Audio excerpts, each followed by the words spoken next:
Today we're going to focus on proving lines parallel, and most of it's going to be the opposite of stuff that we've already talked about. So I do want you to put this in your notes so you can find it easily.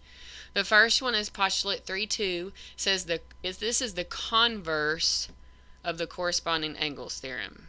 You know corresponding angles are congruent, so this if you have two lines that are cut by a transversal. So this time, if you have two lines that are cut by a transversal, let's read that again. If two lines and a transversal form corresponding angles that are congruent, then the lines are parallel. So you're proving the lines are parallel now.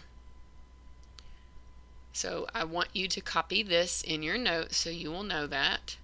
And also over here, theorem 3.3, the converse of the alternate interior angle theorem. It says if two lines and a transversal form alternate interior angles that are congruent, then the two lines are parallel. So these are just the opposites of the theorems that we already know. Down here, theorem 3.4, another one, the converse of the same side interior angle postulate. If two lines and a transversal form same side interior angles that are supplementary, then the two lines are parallel. So copy this one in your notes. And then over here I've given you an example. Now we've done a two-column proof. I like that one the best. This one is a flow proof, and I'm showing it to you because you might see these in your book, and I want you to know what they look like. It's kind of like a flow chart. I don't like these as much as the two-column proof because I think that's neater and easier to follow. But this is just a proof of this theorem we just talked about. If two lines in a transversal form alternate interior angles that are congruent, then the two lines are parallel. So you're given that angle 1 and angle 2 are congruent, and you need to prove that line L is parallel to line M.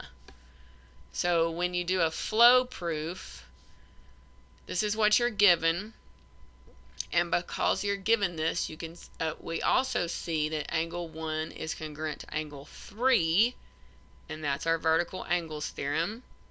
Well, those two, because of these two, I should say, you can say that angle 2 is congruent to angle 3. If you notice, that's the transitive property of congruence. And then because of that, you can say that line L is parallel to line M. And this is the converse of the corresponding angles postulate. And I just put this in there so you can see what a flow proof looks like, even though it's not my favorite. It's not I don't think it's as neat as the two-column. Alright, here's another theorem, 3.5. It says if two lines are parallel to the same line, then they are parallel to each other. That's kind of like a, well, duh. But it is a theorem, so you need to know it. Here's one more, theorem 3.6. In a plane, if two lines are perpendicular to the same line, then they are parallel to each other. So write this in your notes as well. Now here is a proof, and I put this in here again to show you a different type of way, a different way to write a proof. This is a paragraph proof, and this is probably my least favorite. Oh, I wrote that down, yes. This is my least favorite proof because it's just hard to follow. I like I said, the two-column proof. So I may ask you tomorrow what my favorite one is. You need to know it. It's not these two. Alright, so this is a proof of theorem 3.6. Study what is given, what you are to prove in the diagram, and then write a paragraph proof. So this is what it would look like. You're given that R is perpendicular to T, and S is perpendicular to T, and you're asked to prove that R is parallel to S. So your proof will start with angle 1 and angle 2 are right angles by definition of perpendicular, so they are congruent. And since corresponding angles are congruent, R is parallel to S. And like I said, this is my least favorite. And I put this one in here for fun. 2 columns and no support.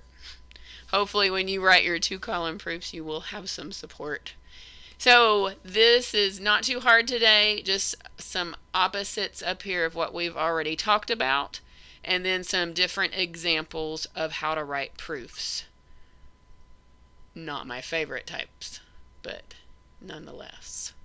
I will talk to you later. Thank you very much.